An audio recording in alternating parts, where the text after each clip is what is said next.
xubnaad taxanaha mahmaahda Soomaalida barnaamijyadii aan kaga hadlaynay waxayna ku saabsan tahay maansayahanada iyo adeegsiga mahmaahda. daafaha dunida ummadaha ku dhaqan oo idin libaaxu waa u astaan geesinimo. boqorka keynta ayaa lagu magacaabaa maansada iyo mahmaahda Soomaalidana aad buu ugu jiraa. geesinimada ka soo waxa ay reer miyigu u aqoonsan yihiin inuu leeyahay waxgarasho xoogaa ah oo uu dugaaga iyo duurjoogta kaleba dheeryahay. ka hor intii aan la reer magaaloobin oo si dhab ah ay nolosha Soomaalidu xoolaha ugu xirnayd ayay kolkol waxay reer miyigu la kulmi jireen libaax dool ah oo laga soo xiraysan waayo dad iyo dunyana huf ka dhiga. maalin ama laba kolkuu maqnaado ayuu soo noqdaa oo wixii uu arkaba wasjeefa. kolkaas baa mararka qaarkood waxaa is urursan jirtay koox dhalinyaro ah oo inta raad qaada dul joogsan jirtay neef uu xalay dishay ilbihii uga haray isaga oo barkan. fallaare maliidaysan hasiteen ama rasaati shakaraha uga buuxdee inta aanu raqda ka dulkicin ayaa wixii la haysta lagu asiibaa. isna markaas ayuu boodaa oo dirir u qaanshaystaa. waxay haddaba Soomaalidu qabtaa dhaawaca kolkaa gaaray haddii aanu halis ahayn inuu si ula kaca u abbaaro nabarka ku yaal ninkii iska lahaa, kaasoo waa yaabe ragga ku soo duulay uu ka dhex garan karo. isagaas ayuu jeenyaha dhexdooda soo gashadaa oo inta miciyaha geliyo isku axmaa. arrintaas iyada ah waxay Soomaalidu ka leedahay mahmaahda ah libaax nin ganay iyo nin galladayba og, oo uu ku mahmaahi karo meelo kala duwan qof ay waxyeella ka soo gaadhay ha yeeshee si gaara maanka ugu haya waxyeelayntiisa ciddii ugu darayd amaba u irda bixisay. haddaba 1922 ayaa waxaa gabi tiriyey nin reer xarafdheere ahaa oo la odhan jiray Faarax Cismaan Kowto, kaasoo dhinacyo dhowr ah ka tirsanayay gaboodfal badan iyo gulufyo isdaba jooga oon loogu turin. gabaygii uu maalintaa tiriyey oo madax dhulka cashad iyo goodiba isugu jiray intii aanu ka farxalan ayay la noqotay inuu carabka ku dhifto tabaalaha loo geystay looma wada sinayne nimankii ugu daraa amaba halakayntiisa ugu hormaray. aas dhaawacan inuu yahay ayuu isu arkay. kolkaas buu inta mahmaahda xusuustay u adeegsaday suduucyadii goodiga ahaa ee gabaygiisa. wuxuuna yidhi libaaxuba nin ganay waa yaqaan guutaduu timide gibilkiisa nabarkii ku dhaca geesti loo dhimayay hadduu soo gadaal kaco asuu nolol cid gaarsiiyo gashigiisa wiilkii qabuufooda geliyay. Soomaalida reer miyiga ahi waxay kaloo qabtaa libaaxu inuu laba jaad yahay. jaad aamusan oo jaanqaadka mooyee aan wax sharqan lahayn sida loo joogo ayaa lagu war helaa isaga oo xoolihii ku dhex jira. mar horena uu qaar calooshiila ka soo riday oo uusku meel walba daadsan yahay. jaadka kale waa midka hinraaga badan ee kolkuu inta gaajooda wacdaraha maagan yahay aan afka isku darin. labadaas jaad ee uu libaaxu kale yahay ayay Soomaalida xoolalayda ahi kala door bidaa. kulley haddii aan la hurayn waxay roonaan ku sheegaan midka soo hinraaga oo inta la maqlo laga tabaabushaysto, ooda laga dheeraysto, dab laga shito oo si walba loogu toorayn karo. waxay dhab u necab yihiin cabaadka xoolaha oo keliya midka lagu dareemo wixii uu dili lahaana markuu jiro oo qura la ogaado. arrintana Soomaalidu way ka mahmaaday oo waxay tidhaahdaa libaaxa aamusan iyo midka dhawaaqa midka aamusan baa daran, oo loola jeedo cadowga laga dignin helo ama ay colaadiisu caddahay inuu ka roon yahay midka qayla la'aanta kugu soo gala ee adiga oo aan iska jirin dhan walba kaa wareema. macnahaas mahmaahdu xambaarsan tahay ayaa waxaa jeclaystay dabadeedna gabay ku darsaday maansayahanka caanka ah ee la yidhaahdo Cabdulaahi Macalin Axmed oo dhowdaan ay Soomaalidu ku garan ogtahay. ujeeddadiisu waxay ahayd dad uu markaa hogga tusaalaynayay inuu u kala dooro laba dhinac oo ay ku dhex jireen isaga aragtidiisana midka u roon ee inay dhinaca saaraan ay u eg tahay.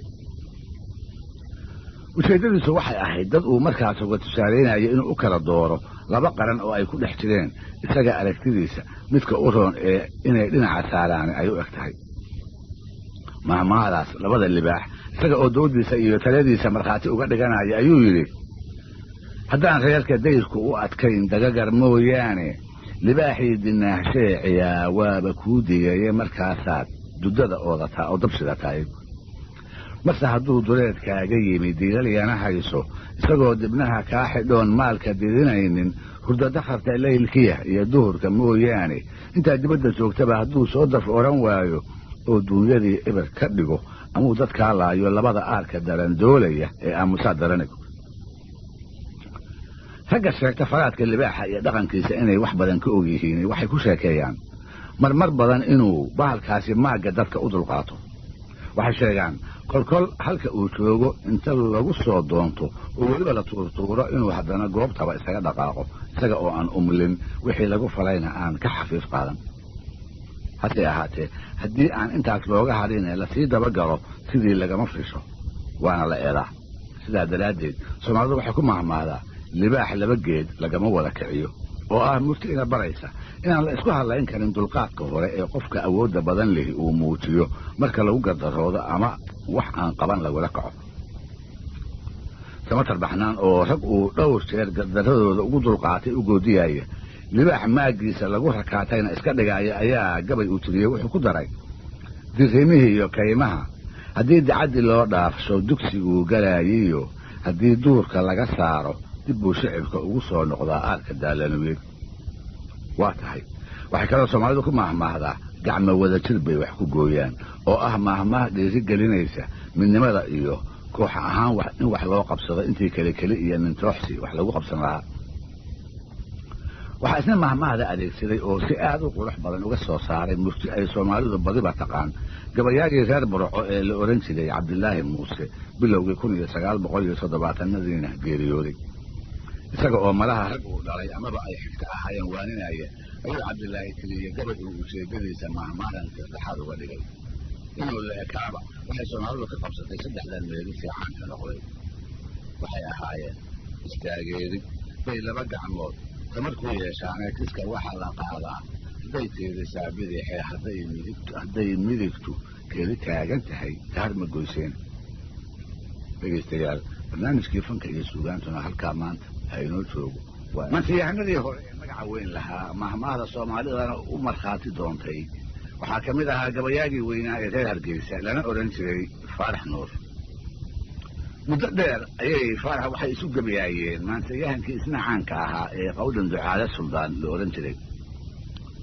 laba nin oo waxay ahaayeen isku beegmi karay geeridoodii kadibna inooga tegay silsilad maanso oo hodantooyada suugaanta soomaalida wax badan ku soo kordhiyey maalintii dambe ayaa waxaa faarax nuur loo keenay gabay loo soo tiriyey hase ahaatee halkii uu filaayey aan uga iman wuxuu ahaa gabay ka yimid inan dhallinyaro ah oo ay qowdhan isxigeen ayna muuqato inuu labada gabayaa u kala helinayay faarax nuur waxaa maraha ka degi weyday inankan yaray sida uu ugu soo dhiiriday oo weliba tix ay afxumadu muush ka tahay uu ugu soo mariyey kolkaasuu isweydiiyey bal haddaan ka weynahay bal haddaan ka gabaysanahay oo geyiga oo idil magacayga lagaga haasaawo bal haddaan ahay afkuleeble daymadiisu aanay dhulka dhicin bal intaasba inaan ahay haddii la og yahay waa axdare sidee inankan yari iisoo sarooshay ma mid ay xigaaladiisu nacdayba wuxuu xusuustay mahmaahdii ahayd gal dadliqa ul baa lagu dayaa oo loola jeedo ballida iyo hadhooyinka ay biyuhu ceegaagaan la iskama galee horta waa la iska hubiyaa oo si aan loogu hafan moolkooda ayaa la sugtaa ul dheerna la isaga hilaadiyaa faarax waxa uu isagu isu arkaa inuu yahay gal dadliqa oo ina warfaa suldaan waa inankii u soo gebiyey ogaal la'aan uu dalaq ugu soo yidhi gabay jawaaba oo uu tiriyey ayuu ku bilaabay murtida shishe ee ay mahmaahdu ina barayso taasoo ah inta aan halista madax la isugu tuurin in la dhudhumiyaa inay wanaagsan tahay wuxuu yidhi gal dadliqa ul baa lagu dayaa laga dambeeyaaye weligiinba ceel dawlis laa dalaq tidhaahdaane dilkii kula dhashiyo aabbahaa kuguma daayeene malaa miduu warfaadayriyey oo daahan baa tahay aarkii daboolaanahay aan dibadda joogayne duddada geela wiilkan sidii dawri kala booday ama doonyo xaas uga dhacaa waa dad aakhiro sida muuqata meedishada saddexda ah ee dambe waa kuhaan uu maansiyahanku ku halgaaday inankii ku soo dhiiraday gabayaagii la odhan jiray cabdi iiraan faaraxna siduu ku warramay lama seegine wuu la helay goor ay fii tahay oo markaas geerashii lasoo xeraystay ayaa libaax aan cid kala waxyeelin ina warfaa dusha kaga dhacay oo geeltirihii kale kala dhex baxay dabadeed dadkii dhacdadaas goobjoogga uu ahaa in doora oo ka mid ah ayaa waxay rumaysnayd bahalka inanka la tegay inuu ahaa faarax nuur qudhiisa oo libaax isaga soo dhigay taasoo muujinaysa afkuleebnimada iyo awoodaha dahsoon ee ay bulshada soomaalidu gabayaaga u ogoshahay amaba u qarsan tahay waa tahay sidaynu ognahay hiddaha soomaalidu wuxuu muddo qarniyaala ku salaysnaa welina ka dab qaataa miyiga iyo habnooleedka xoola raacatanimo ee lagaga dhaqmo habkaas oo ah mid dhib iyo canaab badan waxa uu lagama maarmaan ka dhigayaa xubnaha qoyska oo idili inay ciidamiyaan waayeelka iyo dhallinyarada ka sokow carruurtana waa la adeejiyaa wiil ama gabar kuu doona ha ahaadee canugu markuu 4 jirsadaba waa lagu tashadaa waxraha ayaa la raaciyaa oo lagu halleeyaa waa lagula xisaabtamaa oo hadduu ka seexdo ama si kale u daayaco waa lagu canaantaa kolkolka qaarkoodna waa lagu ciqaabaa maqal raacista mooyaane si gaara ayay hooyadu dhallaankeeda u adeegsataa hawsha hoose ee reerka inta ay kala agaasimayso ayay ciidansataa iyada oo xidhada ariga ku jirta ama ardaaga fadhida ayay gudaha aqalka wax uga baahataa kolkaas bay makacde gabanada midkood u yeerataa oo hebelow shaygaas ii keen ku tiraahdaa isna waa hadduu dhaga fudud yahay haddiiba waa ula soo ordaa ha yeeshee carruurta qudheedu isku mid maaha laba walaal ah ayaa mid baari yahay oo waalidka aan innaba hadal ku soo celin midna uu dhaga adag yahay oo sida la yidhaahdo dabkaas igu soo dheji aan lagu karin haba dhagaadkaadee kaas qudhiisa haddana waa la adeegsadaa gaar ahaan kolka ay carruurta kala maqan tahay oo isaga qurihii uu meesha joogo iyada oo aan rajo badan ka qabin waxa ay u dirsanayso inuu yeeli doono ayay hooyadii ugu yeedhaa magaciisa iyo mid kaloo kool ah ayna ku sasabayso waxa ay rabto inay u dirsato markay u sheegto ayuu waa siday filaysay isa soo taaga oo inta gunuunaco foolkeedaba ka dhaqaaqaa iyana ma habaartee way la yaabtaa uun qudheeduna way isla yaabtaa waxaase isu garawdaa marka ay xusuusato mahmahdii ahayd madax muuqda iyo mindi saawida midna lagama quusto oo aan filaayo inay tahay mahmahda qaarka xaawalayda laga bartay waa mahmaah lagu xusuusto had iyo jeer qof indhahaaga hortooda ka muuqda oo in badan intaad mudatay aad ku hungowday hase ahaatee mar walba adiga oo ilowsan aad u hanqaltaagto inuu kuu danqumiyo si kastaba ha ahaatee mahmahdaasi waxay si wanaagsan ugu shaqalan tahay saar uu tiriyey hal abuurkii la ohan jiray calays ciise kaarshe intaan soo gaarin baa looladan leeyahay wuxuu allah u naxariistay ahaa hal abuurkii saarka dhulka ka soo qaaday ee milgada u yeelay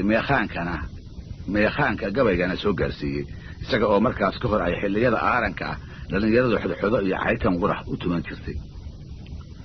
saar ku magacownaa waa murugey ma ogtihiin ayuu calays lixdanadii qarnigii hore soomaalida dhab ugu waaniyey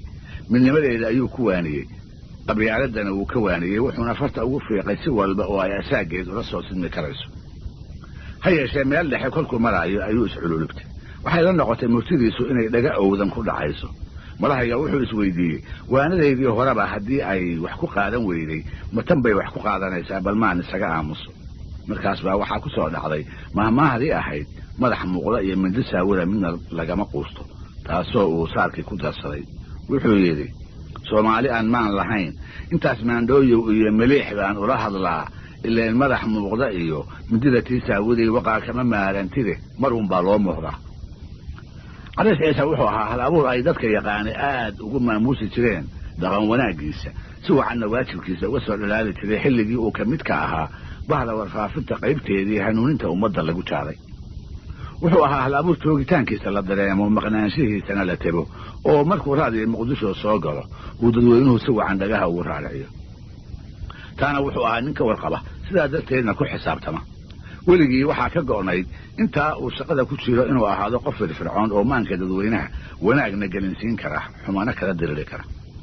aad wuxuu u aaminsanaa mahmaahdii ahayd ama waa la muuqdaa ama waa la maqan yahay taasoo uu ku soo daray isla saarkii ku magacownaa waa murugee ma ogtihiin isaga oo malaha ku duraayey rag ay isku wasaarad ahaayeen ayna ula ekaatay midkood waliba inuu ahaa kii lagu yidhi meesha kama tage waxna kama tare wuxuu calays yidhi mawjado gaagaaban iyo makroof baan ku hadlayaa meel in laga muuqda iyo waa in laga maqan yahee midnaba ruuxii aan ahayn ma dheer baa lagu maslaa magacaaba iyo waa murugee ma ogtihiin dhegaystayaal tanina waa qaybtii 13 taxanaha mahmaahda soomaalida barnaamijyadii aan kaga hadlaynay waxayna ku saabsan tahay maansayahanada iyo adeegsiga mahmaahda ragga gabya ee markii ay wax tirinayaan adeegsiga mahmaahda ku falan waxaa ugu muuqdheer cabdullaahi dhoodaan gabayaaga lagu magacaabo malahayga waa dhif gabay uu leeyahay oo aan mahmaahda ku googo'nayn taasoo aad moodo marar badan inay ka tahay dhoola tusad uu ku bandhigayo aqoonta dheer ee uu dhaqanka dadkiisa u leeyahay gaar ahaan dhaqanka reer miyiga iyo murtidooda darfaha ballaaran dhowr tusaale oo gabayadiisa faraha badan aan ka soo xulay aan u horraysiiyo mahmaahdii ahayd cadowga dhuux sagaaraa loogu dhaashadaa ama cadowga dhuux sagaaraa loogu soo dhaashadaa oo ah murti inagu waaninaysa darxumada markaas ina haysa inaan qabsanno oo aan cadowgeennu foolkeenna ka daalacn si aanu inoogu wiilsan waa inaannu jireex inaga garan oo markii uu inaga hor yimaado aan u muujinno dharag iyo ladnaan aan jirin haddaba gabay dhugad la yidhaahdo oo 1960 uu soomaalida ku guubaabinayay ayuu mahmaahdan ku soo qaatay isaga oo weliba ujeeddadeeda shishana inoo sii kala dhigdhigaya wuxuu yidhi raggiisa aabbayaasheen dhalaha dhaafay hadal weyne mahmaahyaday noo dhigeen midaan ka soo dheegay intaad sacabada u dhigan lahayd cadowku dhuudaaya si aad dhoomo inaad buuxsatay oo dharagtay kuu moodo dhafoor xun iyo cadowgaagu yuu dhuubni kaa garanee waxaaba loogu soo dhaashadaa dhuux sagaaraa markaad hadalku geestuu u dhixi sii dhadhamisaanna dhudhunkeeda taa lama lahayn dheef ka raadsada macnuhu waa dhiggaa lama bariyee ceebka dhowrsada isla xilliyadaas ayuu dhoodaantiriyey gabay isagana uu soomaalida ku waaninayay isla markaasna uu ku muujinayay sida farshaxanimada miiran ah ee uu maahmaahda maanta ugu rogi karo iyada oo inay dhib ku tahay aan innaba laga dareemin wuxuu soo qaatay 4 maahmaahood ee kale ah dhagax taabasho iyo tuujine waa isaga too hal nin la toosani nin la tuur leh waana abuur baa ka horraysay iyo 3 baa rag ugu liita matabcade matoshe iyo matashiishe dabadeedna inta isxijiyey ayuu ku soo koobay 7 meelis oo qayb ka ah gabaygiisii uu tusaale u bixiyey wuxuu yidhi dhagax taabasho iyo tuujin iyo inaad tantoobayso 3daa midkaad ula tagtaa waa isugu taage nin wixii la toosani mid buu tuur la leeyahay waanada abuurkaa tirtira oo ka tabaroone qofkaan tirinse maalkiisu waa inuu tasoobaayo maladiisa kaan tolan dhaqsay uga tifmaysaaye ka tashiiran waayana ma dhalan si uu taajiro waxay kaloo soomaalidu tidhaahdaa hasha labada geel jecel dhexdoodaa bahal ku cuna waxaana loogu maahmaahaa keli ama koox kolba ciddii aan go'aan adag lahayn laba dhinac oo xiniife dhex taal waaba dhinac la saayirta kuna raas noqota cidda sidaas u dhaqanta ayay mahmaahdu u dardaar warinaysaa waxayna dhoodaan ku soo dhacday mar uu u dan lahaa niman uu barbarayn ku arkay marahayga uu jiilkuna u damqanayay kolkaasuu ku yidhi sarsarkiiyo hashii labada geel soof ku wada raacday ee bahalku seeraha ku dilay kama sokaysaan sidoo kale waxaa iyaduna jirta mahmaah 3 ah oo la yidhaahdo 3 eebba waa karaa mase yeelo allow dhisan maayee dhal isii allow xoogsan maayee xoola isii iyo allow camal falan maayee hay cadaabi isla gabaygaasiinka ah ayuu dhoodaan mahmaahdaasna ku xusay isaga oo nimankii uu canaananayay markaas quuska jooga waxaa u muuqatay inay ka soo reeyaan riyo uun inay la mid tahay ayna u eg tahay 3 arrimood ee uu eebba kari karo hase ahaatee aanu yeelin sidaa darteedna aan marnaba dhicin markaasna wuxuu yidhi 3dii la yidhi eebbahay suuro gelin maayo sancadiinna saaweyn kartaa laga saliiliyooni waa tahay cilmiga barbaarinta inkastoo aanay magacaas u aqoon haddana soomaalidii hore wax weyn baa uga bilownaa in badan oo ku saabsan hababka korinta dhallaanka iyo kobcinta garaadkooda ayaa laga helayaa suugaanta qaybaheeda kala duwan iyo weliba sheekooyinka hiddaha ee da'da ka dambaysa ay dhaxalsiin jirtay taana waxaa tusaale wacan u noqon karta mahmaahda ah awrba awrka ka horreeya saanqaadkiisuu leeyahay oo macnaheeda muuqdaa uu yahay haddii 2 awr ama ka badan la isku xidhiiriyo inuu mid waliba yeelanayo midka ka horreeya saanqaadkiisa hadduu dheereeyo iyo hadduu gaabiyaba dulucda shishe ee mahmaahduse waxay ina baraysaa cashar barbaarinta ku lug leh oo ah had iyo jeer inay u badan tahay kolba curadka qoyska u soo hormara in wiilasha kale ee ka yaryari ay ku daydaan waaga dambana ay ku dabeecad noqdaan badanaa waalidka ayay mahmaahdaasi ku soo dhacdaa mar walba oo ay arkaan qaar carruurtooda yaryar ka mid ah oo tabta kuwa waaweyn u dhaqmaaya cabdulaahi dhoodaan oo mahmaahdaa gabayadiisa midkood u soo daliishadayna wuxuu yidhi